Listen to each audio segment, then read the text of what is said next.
जुड़ी 10 बड़ी खबरें। तो सबसे पहले नजरें हेडलाइंस पर। सीतामढ़ी को लेकर सीएम नीतीश ने पीएम से की बड़ी मांग, चिराग पासवान ने जताया मुख्यमंत्री का आभार। श्याम रजक बने जदयू के राष्ट्रीय महासचिव, सीएम नीतीश कुमार ने सौंपी बड़ी जिम्मेदारी। श्रीनगर में राहुल गांधी का पीएम पर बड़ा हमला, बढ़ती रोजगारी है नरेंद्र मोदी की देन। आतिशी केजरीवाल के लिए छोड़ी खाली कुर्सी, कहा इस कुर्सी पर सिर्फ अरविंद केजरीवाल को है बैठने का अधिकार। तेजस्वी का सरकार पर बड़ा आरोप, सीएम हाउस से निकल रही भ्रष्टाचार की गंगोत्री। तिरुपति बालाजी के बाद महावीर मंदिर के नैवेद्यम प्रसाद पर उठे सवाल, मंदिर प्रबंधन ने दिया स्पष्ट जवाब। पलामू में वंदे भारत ट्रेन का भव्य स्वागत, लंबे इंतजार के बाद पूरी हुई मांग। बिहार में एक ही दिन में दूसरा ब्रिज ध्वस्त, मुंगेर में गंडक नदी पर बना पुलिया पानी में समाया। सिपाही पेपर लीक मामले में बड़ा खुलासा, संजीव मुखिया के बेटे ने बताया कैसे एग्जाम से पहले बाहर आ जाते हैं सवाल। ऑनलाइन गेमिंग में बिहार सबसे आगे, राष्ट्रीय बाल अधिकार संरक्षण आयोग की सर्वे रिपोर्ट में हुआ बड़ा खुलासा। अब खबरें विस्तार में।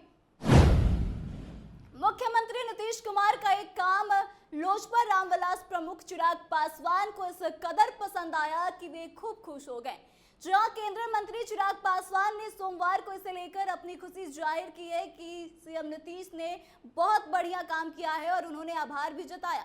दरअसल सीएम नीतीश ने प्रधानमंत्री नरेंद्र मोदी को एक पत्र लिखा है। इसमें उन्होंने अयोध्या और सीतामढ़ी को रेल एवं सड़क मार्ग से जोड़ने की बड़ी मांग की है। इसको लेकर अब चिराग पासवान ने अपनी खुशी जाहिर की और कहा कि एनडीए की डबल इंजन सरकार में सजेगा संवरेगा पुनौरा धाम।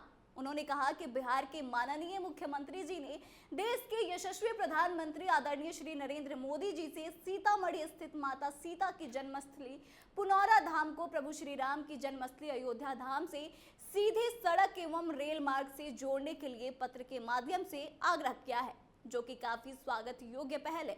इससे माता सीता के करोड़ों श्रद्धालुओं की आस्था को सम्मान मिलेगा। बिहार के मुख्यमंत्री नीतीश कुमार ने श्याम रजक को जदयू का राष्ट्रीय महासचिव बनाया। जी हां, हाल ही में श्याम रजक ने लालू प्रसाद की पार्टी राजद से इस्तीफा देकर जदयू को ज्वाइन किया था। अब सीएम नीतीश कुमार ने श्याम रजक को जदयू के अंदर बड़ी जिम्मेदारी सौंप दी है। बता दें कि श्याम रजक ने पिछले महीने 22 अगस्त को राजद के राष्ट्रीय महासचिव पद से इस्तीफा दिया था। साथ ही उन्होंने पार्टी भी छोड़ दी थी और 1 सितंबर को श्याम रजक नीतीश कुमार के नेतृत्व वाली जनता दल यूनाइटेड में वापस आ गए थे। लोकसभा में विपक्ष के नेता और कांग्रेस सांसद राहुल गांधी ने श्रीनगर में रैली की। इस दौरान राहुल गांधी ने कहा कि पीएम मोदी लंबे लंबे भाषण देते हैं, वह मन की बात करते हैं लेकिन काम की बात नहीं करते।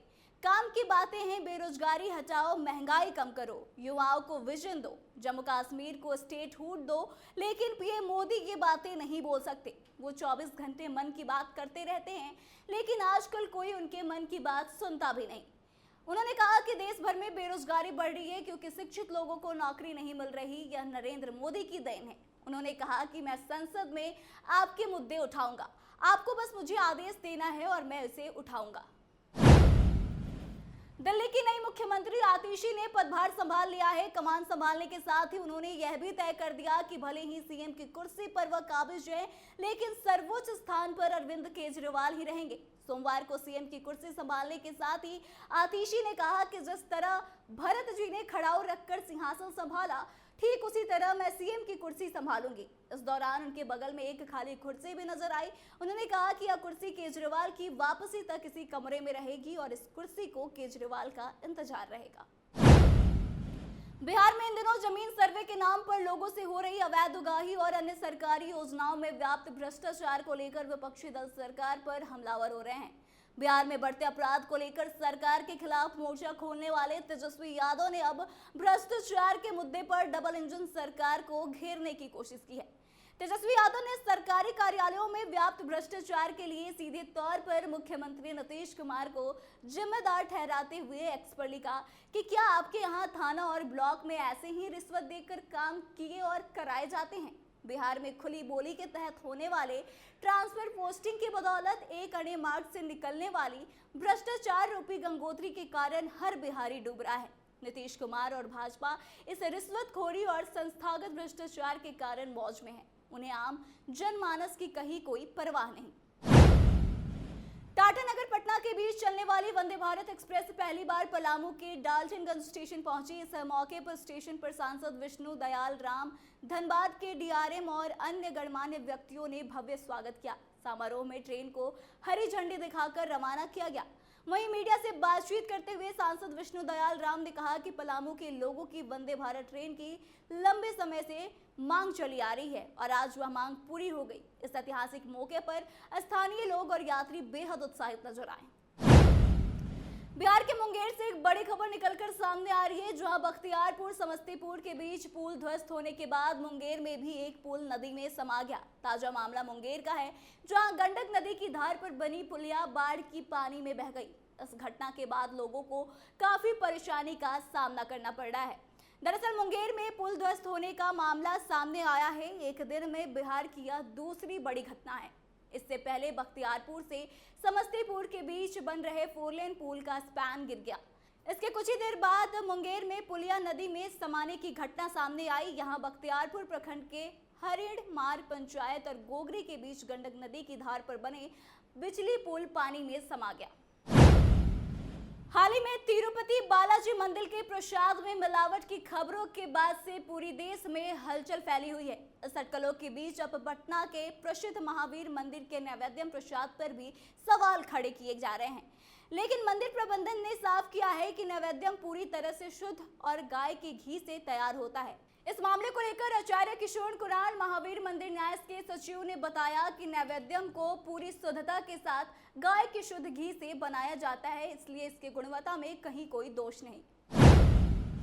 बिहार पुलिस सिपाही भर्ती परीक्षा के पेपर लीक का मामला एक बार फिर से सुर्खियों में है। जी हां, इस मामले में अब तक की सबसे बड़ी गिरफ्तारी संजीव मुखिया के बेटे डॉक्टर शिव की हुई है। अब अपने चार्जशीट में इसने जो बयान दिया है उससे इस मामले में सनसनीखेज खुलासे हुए हैं। शिव ने बताया कि क्वेश्चन पेपर प्रिंट करने का ठेका कोलकाता के एक प्रिंटिंग प्रेस को दिया गया था। इस बात की जानकारी उसे केंद्रीय चयन परिषद के एक अधिकारी द्वारा हासिल हुई। उसके बाद उनसे जाकर वहां पे उन्होंने संपर्क साधा और कुछ पैसों का लालच देकर उसे सवाल हासिल कर लिया। फिर बड़ी आसानी से इस परीक्षा में शामिल होने वाले लोगों से जुड़ा और पेपर लीक आउट करवाया गया। राष्ट्रीय बाल अधिकार संरक्षण आयोग की सर्वे रिपोर्ट में ऑनलाइन गेमिंग में बिहार पहले स्थान पर आया है। जहां रिपोर्ट में बताया गया कि बिहार के बच्चे प्रतिदिन 8 घंटे फोन पर अपना समय व्यक्त करते हैं। इस सर्वे में आयोग ने बताया कि ऑनलाइन गेम खेलने में बिहार पहले स्थान पर है। बिहार के करीब 79% युवा ऑनलाइन गेमिंग से जुड़े हैं। बड़ी बात यह है कि इस ऑनलाइन गेमिंग से नाबालिग बच्चे ज्यादा जुड़े हुए हैं। रिपोर्ट के मुताबिक 7 साल से लेकर 17 साल के बच्चे सबसे ज्यादा ऑनलाइन गेम खेलते हैं। राष्ट्रीय बाल अधिकार संरक्षण आयोग की माने तो बिहार के 79% बच्चे पूरे दिन में 8 घंटा अपना समय फोन पर व्यतीत करते हैं। आयोग ने यह सर्वे जुलाई 2024 से लेकर अगस्त 2024 तक का किया है। तो आज के इस खास बुलेटिन में बस इतना ही। आगे के तमाम अपडेट्स के लिए देखते रहे कैपिटल टीवी बिहार। धन्यवाद।